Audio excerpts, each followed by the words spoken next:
عن عبادة رضي الله تعالى عنه قال رسول الله صلى الله عليه وسلم الصيام جنة ما لم يخرقها।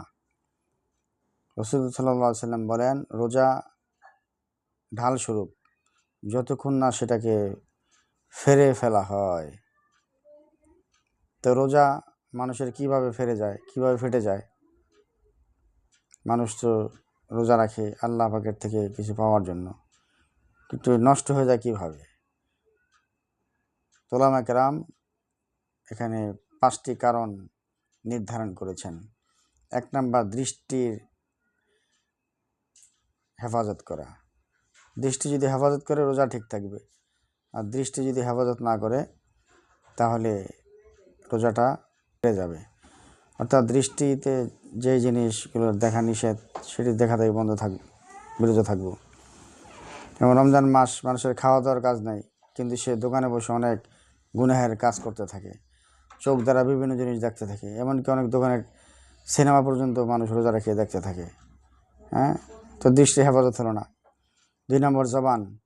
বিশেষ করে দোকানগুলোতে, বিভিন্ন বাজারে ঘাটে মোড়ে আড্ডাবাজি হতে থাকে, যদিও তার খাওয়ার চিন্তা নাই, এজন্য মুখ জবান দিয়ে যা আসে তাই বলতে থাকে। তো রোজা রেখে কথাগুলো হিসাব করে বলতে হবে যে আমি কি বলতেছি, এর দ্বারা আমার রোজার কোনো ক্ষতি হচ্ছে কিনা। 3 নম্বর, কানের হেফাজত করতে হবে, যে মানুষ যা ইচ্ছে তাই বলতেছে, আমি সেটা শুনলাম। অনেকে গান বাজনা বসে শুনতে থাকে, আরও কত কিছু। এমনকি মানুষের নিজের যে মোবাইলটা, এর মধ্যে এরকম বাদ্য গান ছেড়ে রাখে যে মসজিদ পর্যন্ত আসতে নিরাপদ না।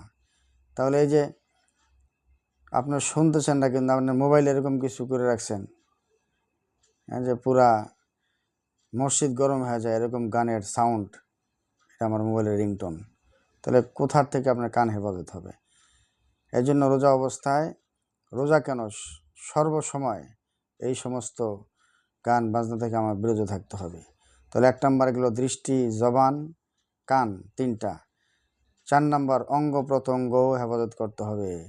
যা বললাম, এরকম গান আপনি সেটিং করে নিয়েছেন যে আপনার অঙ্গ প্রত্যঙ্গ নাচতে বাধ্য, তাহলে আপনার অঙ্গ প্রত্যঙ্গ হেফাজত করতে হবে। অর্থাৎ অঙ্গ প্রত্যঙ্গ দ্বারা কোনো অন্যায় না হয়ে যায়। আমার হাত দ্বারা কাউকে অন্যায়ভাবে মারলাম, গান বাজনার সাথে তালে তালে নাচতে শুরু করলাম, এবং আরও অঙ্গ প্রত্যঙ্গ দ্বারা যা কিছু হয়, নিষেধ কাজ ধরলাম, নিষেধ কাজ করলাম, যত নিষিদ্ধ কাজ আছে সেগুলো যদি আমার অঙ্গ প্রত্যঙ্গ দ্বারা হয়, তাহলে রোজাটা ফেটে গেল। 5 নম্বর, হালাল খাবার গ্রহণ না করা।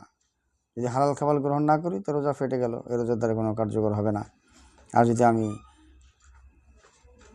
হালাল খেতে পারি, হারামকে বয়কট করে হালাল খেতে পারি, এই 5টা জিনিস থেকে আমি পজিটিভ হিসেবে আমার থেকে ব্যবহৃত হলো, তাহলে আশা করা যায় রোজা থেকে আমি আল্লাহ তাআলার দরবার থেকে কিছু পাওয়ার আশা রাখতে পারি।